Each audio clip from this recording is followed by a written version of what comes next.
Hello, everybody. Welcome back. Today, I want to talk to you about absolute age dating. So let's quickly recap kind of what you've already done. We've already looked at something called relative age dating, which is a comparison or a sequencing age. It's not the actual age of a rock or a fossil rock layer. It's looking at sequence of events, which is older, which is younger, what happened first, then next, then after that. In there, we had three main principles that we used to find relative age. The principle of superposition, which basically says the oldest is on the bottom, the youngest are on the top, in undisturbed rock layers. Then we have the principle of cross-cutting relationships, which says that anything that cuts across rock layers had to happen after the rock layers were put down, such as a fault line or an intrusion of some kind of molten material.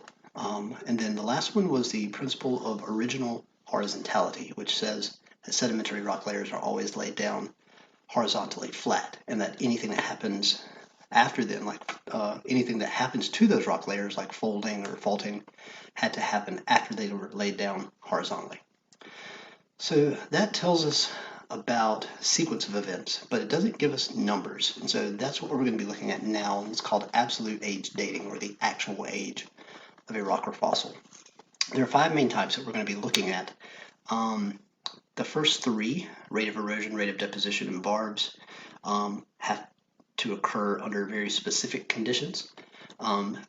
Whereas number four, index fossils, is the use of a fossil to help us tell the age of a rock layer, like an index. And then finally, radiometric dating, which is probably the most powerful and the one that you'll probably hear the most about. So let's take a look at each one and we'll kind of evaluate what's good about them, what's bad about them, and how they're used to put the story of the Earth all together. So with relative age dating and absolute age dating, we're able to start telling the actual history of the Earth. So the first one, in rate of erosion, it determines absolute age by measuring the rate at which a stream erodes its bed, and then you kind of extrapolate to determine the age or feature. This works best on features that are between 10,000 and 20,000 years old, so very young geologically speaking. And it is also based on a rate of erosion that can change. So there's some pretty evident sources of error in this, such as a drought, which causes less erosion to happen because there's less water moving through the system, or maybe it's a surplus of water and it erodes faster. So this one you have to be very careful with because there's some error that could possibly skew the age determination. The next one is rate of deposition. And again, it is based on an assumption of how much material is deposited over a certain amount of time. This on average is based on a rate of about 30 centimeters of sediment every 1,000 years. So again, you could have some error here if, for example, material is deposited more, if there's more, there's a wetter time period, or less if there's a drier time period. So these are only done on sedimentary rocks, such as shale, limestone, or sandstone. And the last one that has some built-in sources of error, things called barbs. Barbs are alternating layers of rock that has like a finer and a heavier material. And these changes happen on cycles every year, and it's based on seasonal changes. So snow and glacier formation versus melting. So like tree rings, you can just count the number of light-dark pairs to indicate the passage of 1 year. Again, sources of error here. If there's a climate change happening in the area or even globally, that's going to affect this. Rivers, streams could be, or glaciers could be changing, could have more or less melt that can impact this as well. So again, the first three, age of erosion, age of deposition, and varves, they have to happen up under very specific circumstances. So this isn't going to help us interpret the entire Earth's history, but maybe some localized places in shorter time periods. So let's talk about some of the more specific principles of absolute age dating, and we will start with index fossils. So an index fossil is a particular type of fossil or a particular type of organism that helps us narrow down the age range of a rock layer. These can be fossils of just about any organism. However, they are very specific. There is very specific criteria which allows this organism to be used as an index to be able to date that rock layer that we find them in. So let's kind of review what a fossil is before we get into an index fossil. A fossil is just the trace or remains of an ancient organism. Very simple. The organism typically has to be covered very quickly so that it does not decompose or is eaten by scavengers. And of course, hard parts fossilize better than soft parts. So there are multiple ways that fossils occur, but they typically only form in sedimentary rock. 99% of them all happen in sedimentary rock like sandstone, shale, siltstone, limestone, and about 1% in metamorphic, because heat and pressure is pretty much going to destroy most of the fossil evidence. And they never occur in igneous rocks because igneous rocks are melted. So there's 5 main ways that fossils form. The first one is mummification, where the organism is dried out very quickly and desiccated. The second is amber. So think of tree sap 100 million years ago, falls to the forest floor, an insect crawls, gets stuck in it. The tree sap envelops them. Let's say the tree sap is covered up by sediment, hardens over the next 50 million years into a rock called amber. So once that amber is exposed, we can go and look at it, and the actual organism is preserved on the inside of the amber. Tar seeps is where petroleum, hydrocarbon deposits, basically fossil remains of organisms. The petroleum can be at the surface, and the organism, like let's say a saber-toothed tiger, gets too close and starts struggling in the tar seep and eventually gets pulled down under. And again, the organism is preserved, the whole organism. The La Brea tar pits is a great example of a tar seep. And the last one is freezing, the next one is freezing, where the organism is frozen in ice. For example, in this woolly mammoth that was actually found in a glacier, frozen. So again, this is the actual organism. The last one is called permineralization. Permineralization is where the organism is buried very quickly and the minerals in the groundwater replace some of the original organic material. So what you get is a mineralized replica of the organism. So things like petrified wood, shark teeth are great examples. Bones are usually great examples of permineralization. So this is a case where we don't have the actual organism. There's very, very little organic matter left, but minerals have replaced the hard parts, generally the hard parts of the organism. A trace fossil. This is a particular type of fossil that is not the organism itself, as in the other ones, but is a trace that the organism was there, evidence that the organism was there. Some examples are casts and molds. Show what those look like.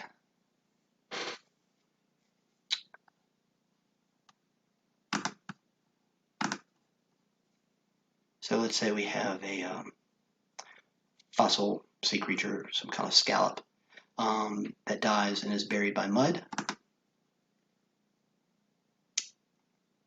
So over time, the mud is compressed and compacted, cemented into stone, like siltstone or shale. So a mold is where that organism has deteriorated away and left an open space. A cast is the filled-in portion. So in this case, we don't have the actual organism, but we have evidence that it was there based on a mold, the hole, the empty space, or a cast where it's filled in. Some other examples of trace fossils are things like footprints, slither marks, like this one here, or even this one here called coprolite. Coprolite is a very specific type of trace fossil. And if just looking at the shape of it, you can probably figure out what that is. Coprolite is fossilized excrement. Now you're looking at this going, what in the world is this type of fossil going to tell you? It actually has a lot of great information. You can possibly see remnants of what the organism was eating, but you can also tell the shape of its bowel, which is really nice because typically soft parts aren't fossilized, so you have to use other clues to kind of extrapolate what their intestinal structure might look like. But with coprolite, you can actually get almost a cast of the shape of its, excretory features. All right, so we're going to move on and talk about index fossils specifically. So a lot of people confuse index fossil as one of the types of fossils I just talked about, but they're really not. An index fossil is just a fossil of an organism that allows us to determine the age of the rock that they're found in. It's an index, like using the index in a book. But in order to be considered an index fossil, it has to match three very specific criteria. So any organism could be an index fossil, but it has to match these three. First off, wide world distribution. They can't be found in one very small, remote little place. In order to be useful, they need to be able to find them just about anywhere. Two, they're easily recognizable or unique. It can't be an organism that is not very easily identifiable. You need to be able to use it very quickly. So if you pick it up and you look at it and you have to go back and try to figure it out for years at a time to see exactly what the organism is, it's not going to be useful as an index fossil. So it needs to be unique. And then the last one, and probably the most relevant, is that it's short-lived, geologically speaking, as a species. So that means, for example, let's say this ammonite, this fossil organism here, that was only around during the Ordovician time period. So it has wide world distribution. We can see it just about anywhere. And it was very unique and identifiable, and it was very short-lived. It only lived from about 500 million to 470 million years ago. So that allows us to say that wherever we found this fossil, that's the age of that rock layer. It's an index. I like to think of these index fossils as one-hit wonders of the geologic world. So what is a one-hit wonder? A one-hit wonder is a song, usually by an artist that only has that one big hit song, and it's only around for a little while, and then it kind of just disappears. For example,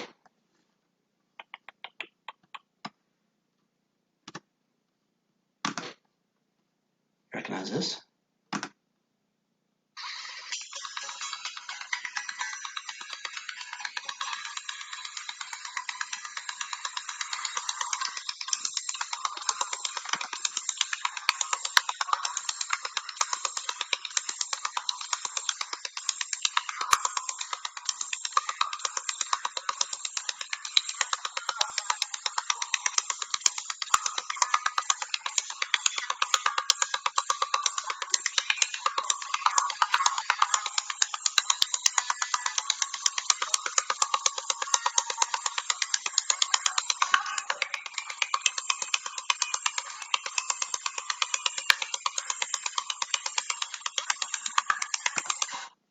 How is that like an index fossil?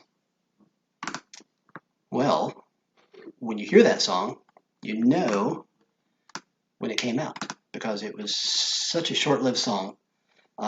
We know that that song came out about 6 or 7 years ago. That's when it was popular. So if you hear that song, you're like, I remember when that came out. That was like blah, blah, blah. So that song is recognizable worldwide. It's unique, definitely, and it was short-lived. So we know exactly when that song came out. An index fossil is the same thing. It can be any organism. It's just that you can find it all over the world. It's easily recognizable, and it was short-lived, such that when we find it, we know exactly how old, or a range of how old that rock layer is. So index fossil is the one-hit wonders of the geologic world. So here's a list of some common index fossils. I'm not requiring you to know any of these, but so you can see the different eras here, the Cenozoic, Mesozoic, Paleozoic, and those are divided into the periods. So for example, if we were going through some rock layers and we found this trilobite here, we know that that rock layer formed in the Ordovician period. It's an index.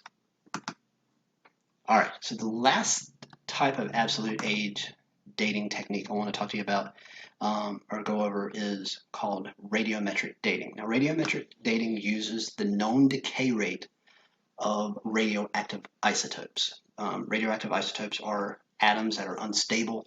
They like to break down into more stable versions of themselves. Think of it as the parent, which is the unstable version, to the daughter product, and that's the stable form. There's lots of different ones, and I want you to be familiar with a couple, but they all work on the same thing. By comparing the ratio of parent to daughter atoms, we can extrapolate the age of the rock. These atoms decay, they break down under very regular intervals, such that we can use this ratio, how many parents versus how many daughters, to determine their age based on a calculation called half-life. And I'll get into it a little bit more in just a second. And go back and please watch this video on how does radiocarbon dating work, which is a version of radiometric dating. So let's kind of quickly review what an isotope is. So an isotope is an element with the same number of protons but a different number of neutrons. So remember, protons determine what it is. This 1 is hydrogen, this 2 is helium, 3 is lithium, 4 is beryllium, 5 is boron, 6 is carbon, so on and so forth. However many protons determines the element. But there can be different numbers of neutrons in that nucleus, which determine its isotope. So for example, carbon-12 is the most plentiful form of carbon in the universe. And I'm not being grandiose by saying that. At 98.9% of all the carbon that we find in the universe is carbon-12. It has 6 protons, which makes it carbon, and 6 neutrons. 6 plus 6 is 12. About 1.1% of the carbon in the universe is carbon-13. 6 protons, but 7 neutrons. Then there's carbon-14. It's less than 1% of all the carbon that's out there. It is unstable. It has 6 protons, which makes it carbon, but 8 neutrons. 6 plus 8 is 14. Carbon-14 is unstable. It's like there's too many neutrons sitting in the nucleus. And so it likes to decay. And when it decays, one of the neutrons will actually become a proton. It'll go from being a neutron to a proton, which changes what it is now. Now it's nitrogen. It also gives off a very high energy gamma particle, piece of high energy radiation. When you have a Geiger counter, that's what it's actually doing. It's picking up that gamma particle that's flying out at very high energies, and that's what's giving it that sound. So carbon-14, not very plentiful, but has a but is unstable, and so we can use it as the parent in our radiometric age determination, and then its daughter product, nitrogen-14. And by comparing the ratio of carbon-14 to nitrogen-14, if we know about how long it takes for a group of these atoms to decay, it's called its half-life, then we can use that and extrapolate how old the object is. So, like I said, there's going to be a couple that I want you to be familiar with, and I'll show you some other examples, but here's some 2 common ones that we use in earth science. Uranium-238 is the parent. Lead-207, I think, is the daughter product. It's used to determine the age of very old things, and it has a half-life of about 4.5 billion years. Carbon-14 is really only useful for very young things, up to about 20,000 years old. It's the ratio of carbon-14 to nitrogen-14, and it has a half-life of about 5,730 years. Not billion years, but just years. So carbon-14 is really only useful for young things. So I mentioned this term half-life. What does that mean? Half-life is the amount of time it takes for this radioactive parent isotope to decay into its daughter product. Excuse me. So let me make this kind of clear. If I have one atom of carbon-14, I don't know when it's going to break down into nitrogen. It is almost completely random. I can make a prediction for that one atom, but I cannot tell exactly when it will break down. However, if I have a large sample, say 1,000 atoms of carbon-14, it's actually kind of small, but say I have 1,000 atoms of carbon-14, I know that after about 5,730 years, half of those carbon-14 atoms are going to decay into nitrogen-14. That point, that is called a half-life. That's the amount of time it takes for a given sample for half of it to decay into its daughter product. So what happens after another 5,730 years? It's half of that half. It's the second half-life. So now we have not 1/2, but 1/4.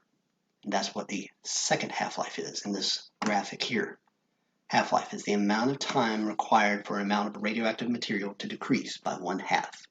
So the first half-life, we've got 1,000 atoms. First half-life at 500. It's right there. The second half-life at about 250. It's right there. The third half-life, half of a half of a half, 1/2, 1/4, 1/8, is about 100, let's see, 250, 125 years. And then 4 half-lives, 5 half-lives, 6 half-lives. So you just keep halving the time. That's why it's called half-life. Don't think of it as a linear curve. It's a sloping curve. So it approaches 0, but never quite reaches it, because we don't know exactly when an individual atom is going to decay. But we can say, after this amount of time, half of the material will decay into its daughter product. That's the half-life. So for carbon-14, it's 5,730 years. For uranium-235, it's 4.6 billion years. So by looking at that ratio of parent to daughter, we can determine, based on the half-life, about how old that sample is. Please, again, watch the video when you get a chance. So here's a couple of examples to help you visualize half-life. Let's say you have $20 in pennies, 2,000 pennies. You flip all of them, and any of them that come up on heads, you put aside. We'll call those the daughter products. So about how many came up on heads, do you think? About 1,000. You come back an hour later, and you flip the pennies that came up on tails originally. You flip them again. If they come up on heads, you put them to the side. So how many now do you have approximately? About 500. Then you come back and you do it again. So each hour you repeat the process, and each time the number of the tails, the parents, are cut in half, like a half-life. So someone could come in and figure out how long it's been since you started flipping if they know how many pennies there were originally, 2,000, and how many heads and tails there are, just by comparing that ratio. So if you have 500 on tails versus 1,500 on heads, we know it's the second half-life, for about 2 hours. Make sense? Let's do one more. You have a large bowl full of red and green holiday jelly beans. You like the green ones, but kind of like Ozzy Osbourne, you don't like the red. So every time you dip into the bowl and you get a green bean, you eat it. But every time you dip into the bowl and get a red bean, you put it back. So the number of green beans you eat is large at first, but tapers off. However, it may take a long time, a very long time. You may not ever even get to that last green jelly bean. This is like radiometric dating, because we can look at, again, the ratio of red to green to determine how long it's been since you started eating. Okay? And you may never ever get to that last parent to decay into its daughter product. Again, I don't know exactly when an individual parent is going to decay, but I can say in a big sample, at the first half-life, I'm going to have about half parent, half daughter. At the second half-life, I'm going to have about 25% parent to 75% daughter, so on and so forth. Okay. So here are some common earth science isotopes that we use for radiometric dating. Some of these have very long half-lives. For example, rubidium-87 into strontium-87 has a half-life of 48.8 billion years. Probably the most useful for us, at least for most of our geologic time scenarios that we're going to be looking at, is uranium-235 to lead-207. Has a half-life of 704 million years. But also potassium-40 to argon-40, 1.25. So again, I just show you these numbers so that you understand that this number represents how long it takes for half of a sample of parent isotopes to decay into daughter products. All right? So after the first half-life for uranium-235, 50%, or after 704 million years, 50% are going to be parent, 50% are going to be daughter. After the second half-life, which is 1.4 billion years, you'll have 25% parent and 75% daughter. So using this information, using radioactive isotopes, index fossils, the other three, if you can, VARBs, rate of erosion, rate of deposition, but then definitely relative dating techniques, superposition,